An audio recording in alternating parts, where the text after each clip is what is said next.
ଓହୋ କି ସୁନ୍ଦର ପରିବେଶ। ଆରେ ଜୟ ଜଗନ୍ନାଥ ସାମନେ କେମିତି ଅଛନ୍ତି ଆପଣ? ଆଶା କରୁଛି ଆପଣ ମାନେ ବି ଭଲରେ ଥିବେ। ଆଉ ମୁଁ ଏଠି ମସ୍ତରେ ଅଛି। ଆଜି ଗୋଟେ ପ୍ରପର ଗାଁ ଏରିଆକୁ ମୁଁ ଆଜି ବୁଲିବା ପାଇଁ ଆସିଛି। ଏ ଗାଁ ନାଁ ହଉଛି କିଙ୍ଗସ୍ କ୍ଲେୟର। ତ ଏଇ ଜାଗାର ମୋ ପଛପଟେ ଆପଣ ଦେଖି ଜାଣିପାରୁଥିବେ ଆଜି ଭିଡ଼ିଓର କ'ଣ ଆଜି ହେବାକୁ ଯାଉଛି।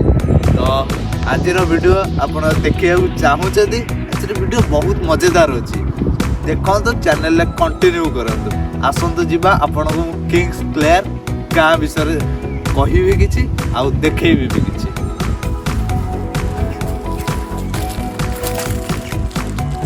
ଏବେ ଦେଖ, ଏ ଯେଉଁ ଚାଷ ହୋଇଛି, ଏ ଯେଉଁ ଗଛ ଗୁଡ଼ା ଲାଗିଛି, ଏଗୁଡ଼ା କ'ଣ ଜାଣିଛନ୍ତି? ଏଗୁଡ଼ା ସବୁ ଓଟ୍ସ। ଯେଉଁମାନେ ଆପଣମାନେ ଜାଣିଥିବେ କି ଯେଉଁମାନେ ଜିମ୍ ଯାଉଥିବେ ସେମାନେ ବି ଜାଣିଥିବେ, ଓଟ୍ସ ଖାଆନ୍ତି ଲୋକମାନେ।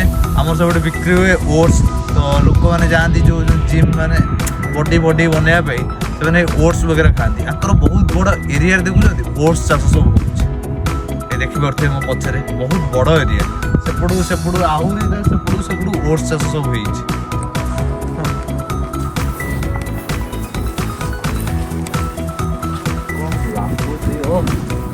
ଜୀବନଟା ଏଇଠି ଶାନ୍ତି ଲାଗୁଛି।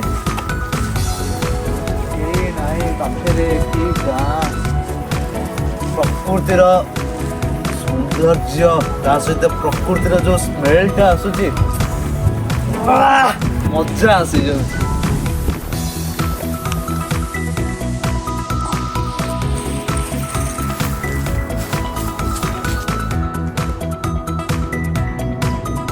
ସାଙ୍ଗମାନେ ଏଇ ଜାଗାକୁ ଦେଖି ମତେ ମୋ ଗାଁ କଥା ମନେ ପଡ଼ିଗଲା। ଗାଁକୁ ଯିବାକୁ ଭାରି ମନ ହେଲାଣି। କ'ଣ କରିବା, ତ ଯାଇ ହବନି ପଢ଼ାପଢ଼ି ଚକ୍କରରେ। କିନ୍ତୁ ଏଥିରେ ଟିକେ ଡିଫରେନ୍ସ କ'ଣ ରହୁଛି ଜାଣିପାରୁଛନ୍ତି? ଖାଲି ଚାଷବାସର ଡିଫରେନ୍ସ ମୋର ଟିକେ ଲାଗୁଛି ମୋ ଗାଁ ଆଉ ଏଠିକାର ଗାଁ ଭିତରେ। ଏଠି ହେଉଛି ଓଟ୍ସ ଚାଷ ହେଉଛି, ଆମର ସେପଟେ ଧାନ ଆଉ ମୁଗ ଚାଷ ହୁଏ। ଖାଲି ସେତିକିର ଡିଫରେନ୍ସ। ଆଉ ଟିକେ ଘର ଡିଜାଇନର ଟିକେ ଡିଫରେନ୍ସ ରହୁଛି।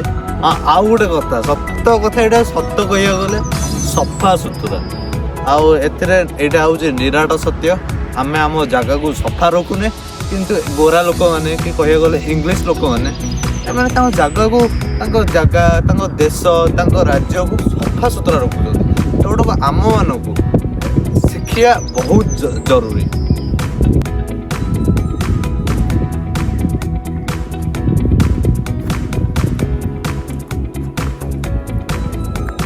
ସାଙ୍ଗମାନେ ମୋ ପଛରେ ଯେଉଁ ଆପଣମାନେ ଦେଖିପାରୁଛନ୍ତି ବିଲ କି ଜମି, ଆପଣମାନେ ଯାହା ବି କୁହନ୍ତି, ଏଇ ଯେଉଁ ଦେଖୁଛନ୍ତି ବହୁତ ବଡ଼ ଏରିଆରେ ପୁରା ବ୍ୟାପିଛି ଏଇଟା। ତ ଏଗୁଡ଼ାର ମାଲିକ ଜଣେ ହେଇଥିବ, 10ଟା ମାଲିକ ନଥିବେ। ଏଇ ଯେଉଁ ବଡ଼ ଏରିଆ ଦେଖୁଛନ୍ତି, ଆରେ ସବୁ ଗୋଟେ ମାଲିକ। ଏମିତି ଏଠିକାର ଧନୀ, ଏଠିକାର ଆକ୍ଚୁଆଲି ଯେଉଁ ଜମିଦାର ମାନେ, ଜମିଦାର କହିବି, ଯେଉଁ ଲ୍ୟାଣ୍ଡଲର୍ଡ, ଏ ଯେଉଁ ବିଲର ମାଲିକମାନେ ବହୁତ ସାରା ଧନୀ ଥାଆନ୍ତି। ପ୍ରାୟ ସବୁ ଏଠି ଧନୀ ଥାଆନ୍ତି। ଆମ ଭଳିଆ ୟାର ଏତିକି ଜାଗା, ତାର ସେତିକି ଜାଗା, ଏଠି ସେମିତି କିଛି କନସେପ୍ଟ ବେଶୀ ନଥାଏ। ଏଠି ଯାହାର ଥିବ ପୁଳାଏ ଥିବ, ବହୁତ ଅଧିକା ଥିବ। ସେଥିପାଇଁ ତ ମାନେ ଅଲରେଡ଼ି ଡେଭଲପ୍ଡ କଣ୍ଟ୍ରି ବୋଲି କାହିଁ କୁହାଯାଏ? ଏଇଥିପାଇଁ ହିଁ କୁହାଯାଏ। ମୁଁ ଏଇ କ୍ଷେତରେ ରାଣ୍ଡମଲି ମନ ଇଚ୍ଛା ବୁଲୁଛି। ଆଉ ଘରକୁ ଯିବାକୁ ମୋ ଟୋଟାଲି ଇଚ୍ଛା ହିଁ ହଉନି। ଏଇଠି ବଢ଼ିଆ ଶାନ୍ତି ଲାଗୁଛି। ମୁଁ ଏଠିକି ଆସିଲା ପରେ ଆଜି ମୋତେ ଏଇ ଜାଗାରେ କାହିଁ କେଜାଣି ଏତେ ଶାନ୍ତି ଲାଗୁଛି। ଆକ୍ଚୁଆଲି ୟାର ଯେଉଁ ପବନ, ପିଓର ପବନଟା ମୁଁ ପାଇକି ମୋ ଦେହଟା ପୁରା ଏନର୍ଜି ଫିଲ୍ କରୁଛି। ସେଥିପାଇଁ ହେଇଥିବ ବୋଧେ ଆଉ।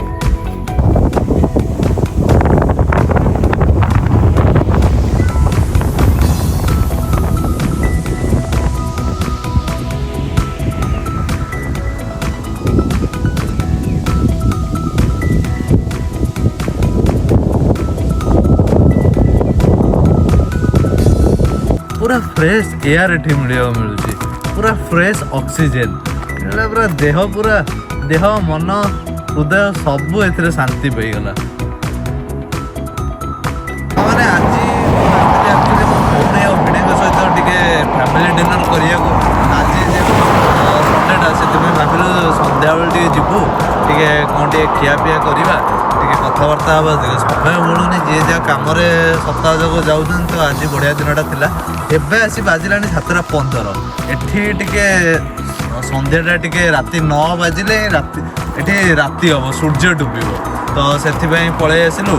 ତ ଆସିଲା ପରେ ଭାବିଲି ଗୋଟେ ବଢ଼ିଆ ଜାଗା ଆସିଛି। ଗୋଟେ ଆକ୍ଚୁଆଲି ଆମେ ଗୁଗୁଲରେ ସର୍ଚ୍ଚ କରିକି ଆସିଥିଲୁ। ସର୍ଚ୍ଚ କରିଥିଲୁ କ'ଣ ଯିବୁ ଗୋଟେ ବଢ଼ିଆ ଗାଁ ଜାଗାକୁ ଯିବୁ, ଟିକେ ଖାଇବୁ ପିଇବୁ ଆସିବୁ। ତ ଆସିଲା ବେଳୁ ମୋତେ ଜାଗାଟା ଭାରି ବଢ଼ିଆ ଲାଗିଲା।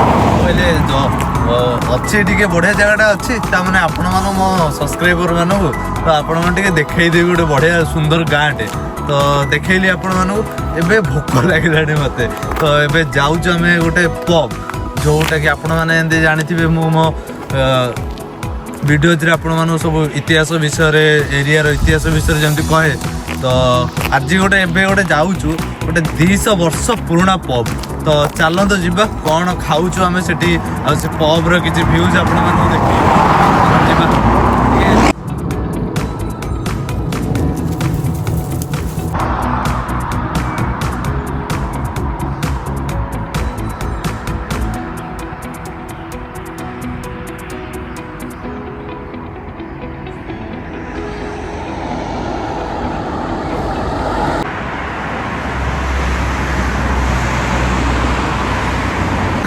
ସାଙ୍ଗମାନେ ମୁଁ ଆଜି ପହଞ୍ଚି ଯାଇଛି ସେଇ ପବ୍ର, ଯାହାର ନାଁ ହେଉଛି 10 ଷ୍ଟାର୍। ତ ଚାଲନ୍ତୁ ତା ଭିତରକୁ ଯିବା, ଟିକେ କ'ଣ ଖାଇବା ପିଇବା ଅର୍ଡ଼ର କରିବା। ଭୋକ ଜୋରରେ ଲାଗିଲାଣି ମୁଁ ଯେମିତି ଆପଣମାନଙ୍କୁ କହିଲି। ଆସନ୍ତୁ ଯିବା ପବ୍ ଭିତରକୁ। ବଢ଼ିଆ ଆମ୍ବିଏନ୍ସଟା ବଢ଼ିଆ ଲାଗୁନି ଆପଣମାନଙ୍କୁ? ତା ଷ୍ଟ୍ରକ୍ଚର ଦେଖୁଛନ୍ତି, ସେ ଛୋଟ ଛୋଟ ହେଇଛି ଝରକା ଟାଇପ୍ର। ଆଉ ଏପଟେ ଟିକେ କଲର୍, ଏପଟେ ଟିକେ କଲର୍ ଟିକେ ଅଲଗା ଅଲଗା ଡିଫରେଣ୍ଟ ଅଛି। ବହୁତ ମଜା ଲାଗୁଛି ତାକୁ।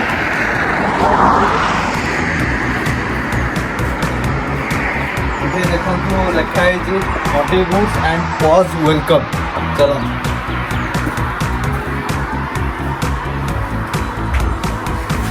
ଓହୋ, ଏପଟକୁ ଟାଣି ଆସିଥିଲା।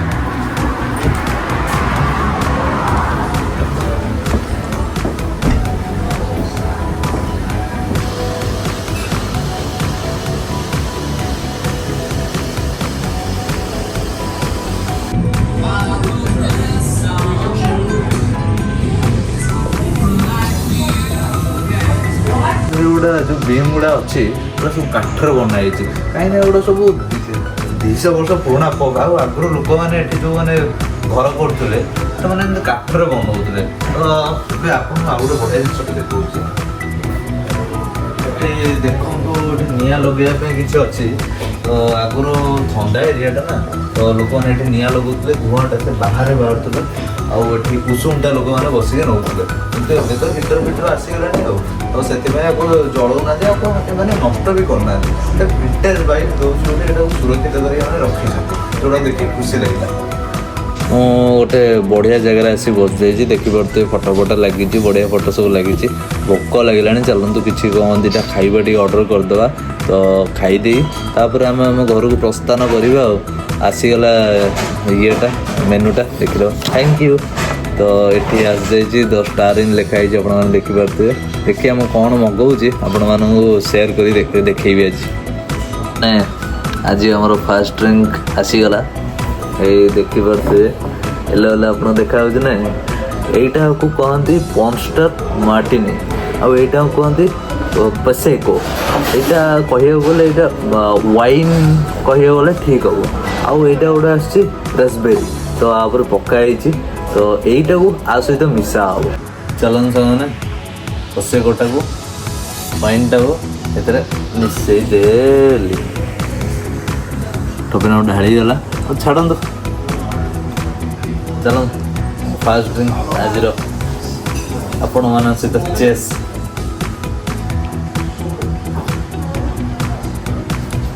ଓ କ'ଣ ଟେଷ୍ଟଟା ଲାଗିଲା ମୋ ମା କସମ, ମସ୍ତ ଟେଷ୍ଟଟା। ଆଉ ଥରେ ଟିକେ ଟ୍ରାଏ କରିଦିଏ, ଲୋଭ ଲାଗିଲା।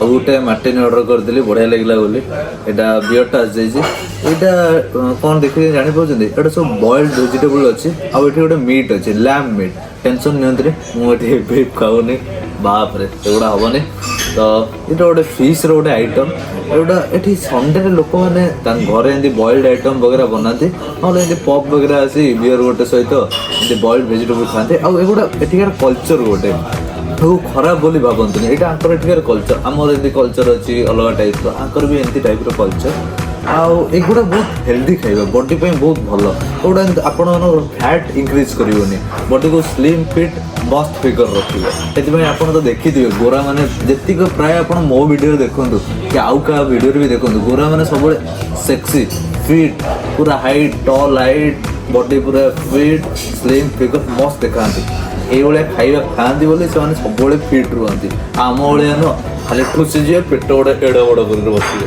ସେମିତି ନୁହଁ ଏମାନଙ୍କର ବଡି ତାଙ୍କର ଏନଭାୟରମେଣ୍ଟ ତାଙ୍କ ପାଇଁ ସବୁଠୁ ଇମ୍ପୋର୍ଟାଣ୍ଟ ଆସନ୍ତୁ ଖାଇବା ଥଣ୍ଡା ହେଇଯିବ ମୁଁ ଯଦି ଏମିତି ଗପୁଥିବି ଟିକେ ଖାଇଦେବା ହଁ ନା ଟିକେ ଟେଷ୍ଟ କରିବା ଗାଜରଟା ଏଇଟା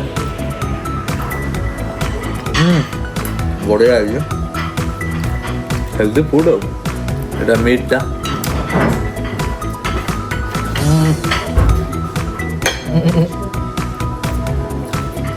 ଛଡ଼େଇ ପାରିଲିନି ଏଥିରେ ହସିବେନି ଦେଖିବେ ଆଉ ଏଠି ଆଳୁଟା ଅଛି ମୁଁ ତ ଏମିତି ସ୍ପୁନ୍ ଛୁରୀ ଧରି କେବେ ଖାଇନି ଦେଖିକି କମେଣ୍ଟ ମାରିବେନି ମୋତେ ହେଲା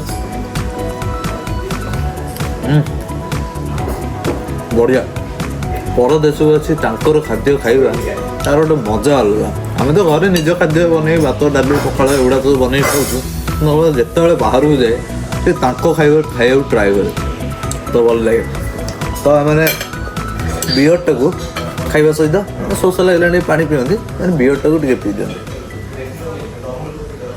ସାଙ୍ଗମାନେ ଆଜିର ଭିଡ଼ିଓ ଆପଣମାନଙ୍କୁ କେମିତି ଲାଗିଲା ମୋତେ କମେଣ୍ଟ କରିକି କୁହନ୍ତୁ ଆଉ ଯଦି ଭିଡ଼ିଓଟା ଆପଣମାନଙ୍କୁ ଭଲ ଲାଗିଥିବ ତ ଲାଇକ୍ କରିଦେବେ ମୋ ଭିଡ଼ିଓଟାକୁ ଟିକେ ସେୟାର କରିଦିଅନ୍ତୁ ସେୟାର କଲେ ଅଲଗା ଅଲଗା ଲୋକ ବି ଦେଖିବେ ମୋ ଚ୍ୟାନେଲଟା ବି ଗ୍ରୋଥ୍ ହେବ ଭଲ ଲାଗିବ ଆଉ ଗୋଟେ କଥା ଚ୍ୟାନେଲକୁ ଟିକେ ସବସ୍କ୍ରାଇବ୍ କରିଦିଅନ୍ତୁ ଟୋଟାଲି ଭୁଲିବେନି ତ ଆଜିର ଭିଡ଼ିଓରେ ଯାହା ଦେଖିଲେ ଏଇଆ ଥିଲା ତ ମୁଁ ରହିଲି ଗୋଟେ ନୂଆ ଭିଡ଼ିଓ ସହିତ ଆପଣମାନଙ୍କ ସହିତ ମୋର ଆପଣମାନଙ୍କର ଦେଖା ସାକ୍ଷାତ ହେବ ଜୟ ଜଗନ୍ନାଥ।